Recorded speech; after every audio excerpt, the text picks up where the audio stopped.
Hey everybody, it's James. Just want to come on here and teach you guys a thing or two.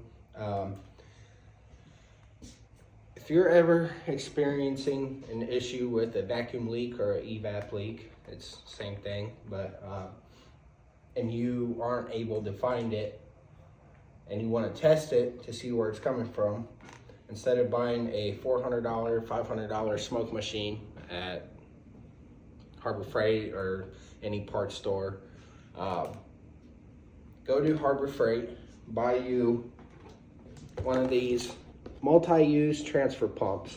Comes with a pump and a few hoses. What you want to do is you want to take your long hose that it comes with, you'll stick it in the bottom port right here on this pump, and then